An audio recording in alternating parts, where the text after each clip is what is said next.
Alrighty, welcome back to week 9. This is going to be the start of our last chapter of the year, chapter 12. And chapter 12 focuses on surface area and volume. So some of this might be old, some of it might be new to you. 12.1 is going to deal specifically with the surface area of prisms. So first I'm just going to introduce some vocab to you. So any solid formed by polygons that includes a region of space is called a polyhedron. So this is my polyhedron here. And of course, I had to break out my shapes, so I've also got my 3D version of my polyhedron. So I'm going to use this to help you as well, in case the 2D is a little challenging for you. All right, so the flat polygonal surfaces of a polyhedron are called faces. So you could see here, I've got rectangles. This one's a little broken. I've got rectangles. I've got hexagons. These are all called faces. They are what make up the shape. So here I've got 1, 2, 3, 4, 5, 6, 7, 8 faces. Now, where two faces meet is called an edge. So where this rectangle meets this one, there's this seam right here, and that is called an edge. And then the place where 3 edges come together is called a vertex. So we've got this edge, we've got these bottom 2 edges, and they all meet at this point, which is called the vertex. And that is the basics for a polyhedron. A prism is a type of polyhedron. So that's a prism.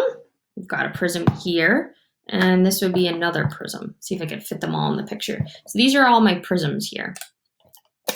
And for prisms, there's a little bit more vocabulary involved. So the 2 parallel and congruent faces are called the bases. So the bases, there's only 2, because you'll notice there are 6 congruent rectangles, but only 2 congruent hexagons. So I kind of colored them in here so you could see the difference. So here's my face, and these 2 pink ones are my bases. The parallel edges joining the vertices of the bases are called the lateral edges. So here, this is not only an edge, but this is called a lateral edge because it connects the bottom base to the top base. Here, this would not be a lateral edge. It's not connecting the 2 bases together. This would just be a regular edge. So I'm just going to make sure that I distinguish between the 2. Now, the faces of the prism that are not the bases are called the lateral faces. That makes sense, right? All the lateral edges are part of the lateral faces. So there are 6 lateral faces here and 2 bases. Now, the lateral faces of all prisms are parallelograms. So here, they are all these rectangles. So because of that, when we name a prism, we always name a prism based off its base. So since the base here is a hexagon, this would be a hexagonal prism. Here, my bases in this one are triangles. And then there are 3 rectangles that make up the lateral faces. So here, we would call this a triangular prism. Okay, this is not a pyramid. Remember, a pyramid meets at a peak. A prism has all faces that are parallelograms. Here we have a rectangular prism. Now, a rectangular prism is a little different because you'll notice that all the sides are rectangles. So how do we know which one's the base? Well, for the base, we always just name the base for a rectangular prism based on what it's sitting on. So in this case, this would be the top of the base and the bottom of the base. If I turned it and put it that way, then the base changes. So it really doesn't matter which one you name the base for a rectangular prism. It does matter for things with triangles involved or hexagons. So I'm going to end up posting this, but I just want to show you, these are the 3-dimensional solids that you're going to deal with in chapter 12. So you can see that we've got 3 different types of triangular prisms here.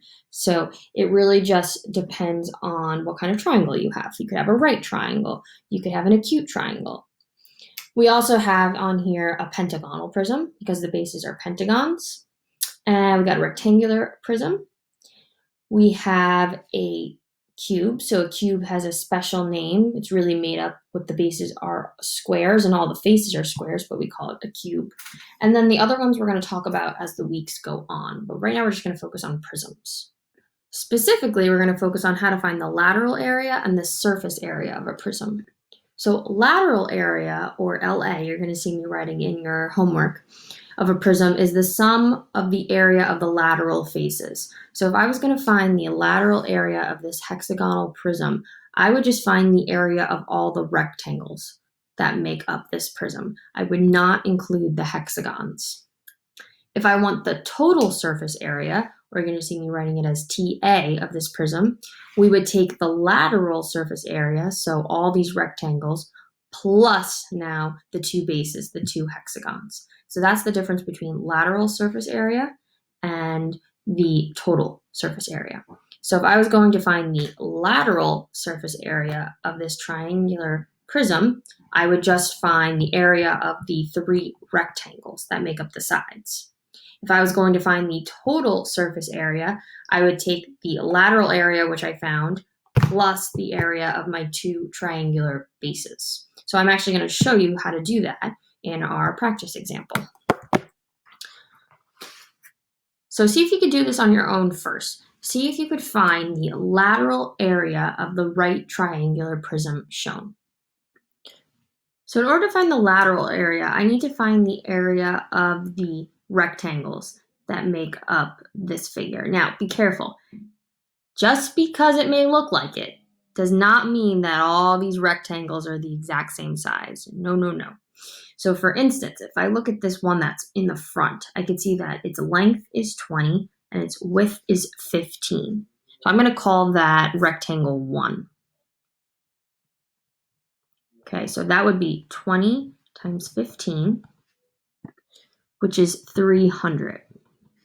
So that is that first rectangle. Now I'm going to do another rectangle.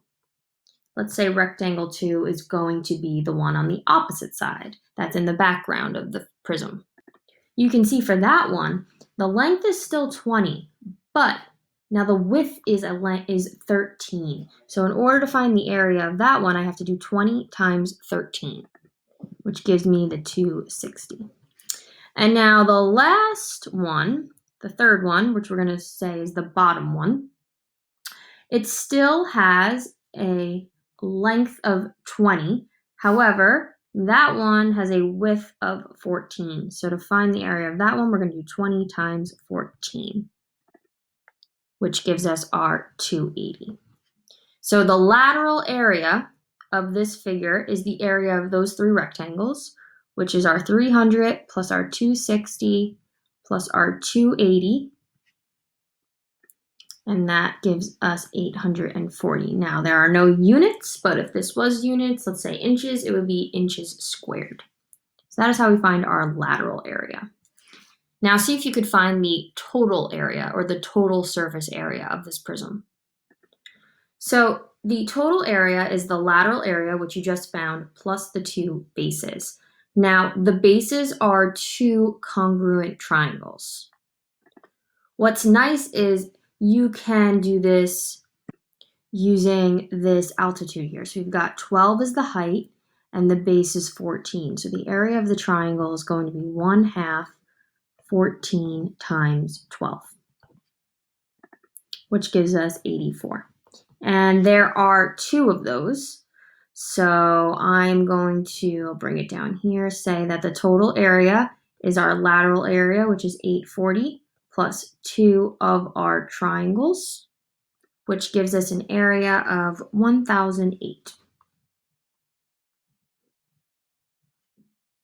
So something I just wanted you to be careful of, you might have said, oh, well, these are right angles, so this must be a right triangle. Not necessarily. If the lateral edges are perpendicular to the bases, then the lateral faces are rectangles, okay? But the base of the right triangular prism is not necessarily a right triangle. Just be careful of that. And something else that you want to watch out for. So this is a right prism. Okay, so all of these angles are right angles. in this whole figure. But you can also have an oblique prism. And when you have an oblique prism, the altitude or the height is actually outside the figure, just like when you do the height of an obtuse triangle. So just be careful. For a right prism, then this is your height. When it's an oblique prism, the height is located outside the figure. So here, even though there's a right angle, don't assume that this triangle is a right triangle. So this is what you're going to do for your homework. You're going to find the lateral and surface area or total area of different prisms in 12.1.